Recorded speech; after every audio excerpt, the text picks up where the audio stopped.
Hello दोस्तों, आप सभी को मेरे चैनल स्टडी विद मी पर स्वागत है। चलिए बिना देर किए वीडियो स्टार्ट करते हैं। उषा प्रियंवदा के द्वारा लिखित वापसी कहानी का सारांश। गजाधर बाबू 35 वर्षों तक रेल की नौकरी करके अवकाश प्राप्त हुए थे। वे अपने घर वापस लौटने की तैयारी में लगे हुए थे।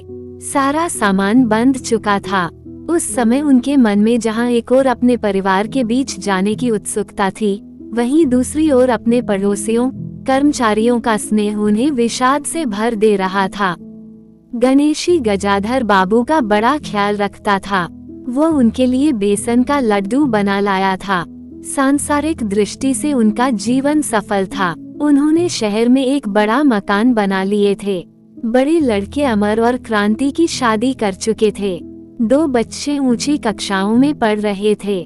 बच्चों की पढ़ाई के कारण पत्नी अधिकतर शहर में ही रहती थी और उन्हें अकेला रहना पड़ता था। उन्हें इस बात की अत्यंत खुशी थी कि अब वे अपने परिवार के साथ खुशी से रह सकेंगे। गजाधर बाबू बहुत ही स्नेही व्यक्ति थे। अपने आसपास के लोगों से उनका मधुर व्यवहार था। बीच बीच में जब वे परिवार के साथ रहते थे, वह समय उनके लिए अत्यंत सुखदायक होता था। छुट्टी से लौटकर बच्चों का हंसना बोलना, पत्नी का दोपहर में देर तक उनके खाने के लिए प्रतीक्षा करना और उसका सजल मुस्कान, सब कुछ जब वे याद करते थे उनकी उदासी और बढ़ जाती थी।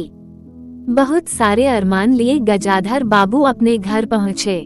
इतवार का दिन था। गजाधर बाबू के सभी बच्चे इकट्ठा होकर घर में नाश्ता कर रहे थे। बच्चों की हंसी सुनकर वे प्रसन्न हुए और बिना खान से अंदर चले गए। पिता को देखते ही नरेंद्र चुपचाप बैठ गया। बहू ने झट से अपना माथा ढाक लिया और बसंती ने अपनी हंसी को दबाने की चेष्टा की। उन्होंने नरेंद्र से पूछा क्या हो रहा था, पर नरेंद्र ऐसा चुप हो गया जैसे उसे गजाधर बाबू का वहां आना अच्छा न लगा हो। बच्चों के इस व्यवहार से वे दुखी हुए। उन्होंने बसंती से अपने लिए चाय पीने के लिए बाहर ही मांगा। अब वे घर में ज्यादातर बैठक में ही रहते थे, क्योंकि मकान छोटा था। गजाधर बाबू घर की हालचाल देखकर पत्नी को घर खर्च कम करने की सलाह दी, परंतु पत्नी द्वारा उन्हें सहानुभूति नहीं मिली।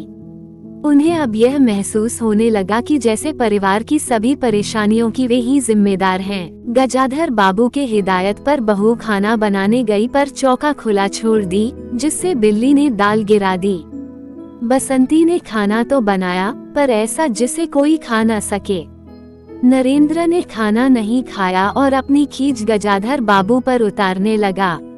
शीला के घर न जाने की मनाही पर बसंती उनसे रुष्ट हो गई और अब उनके सामने जाने से कतराने लगी।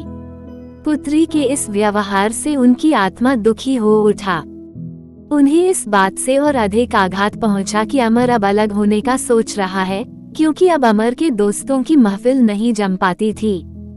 दूसरे दिन जब वे घूमकर आए तो देखा कि बैठक से उनकी खाट उठाकर एक छोटी कोठरी में रख दी गई है। अब गजाधर बाबू को ऐसा एहसास होने लगा जैसे कि परिवार में उनकी कोई उपयोगिता ही नहीं है। इस घटना के बाद वे चुपचाप रहने लगे, किंतु किसी ने उनकी चुप्पी का कारण नहीं पूछा। उन्हें अब अपनी पत्नी के व्यवहार में स्वार्थपरता की बू आने लगी थी।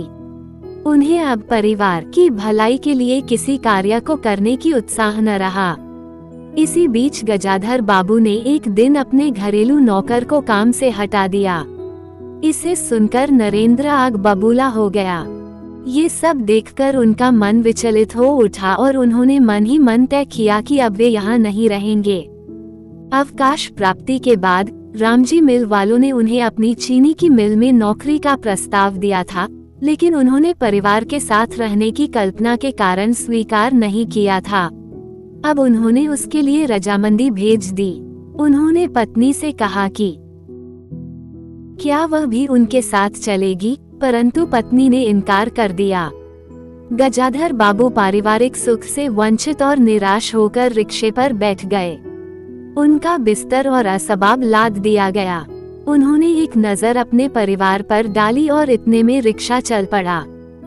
उनके जाने पर परिवार के सभी लोग प्रसन्न हुए और गजाधर बाबू की चारपाई घर से बाहर निकाल दी गई। इसी के साथ यह कहानी यहीं समाप्त हो जाती है। Thanks for watching.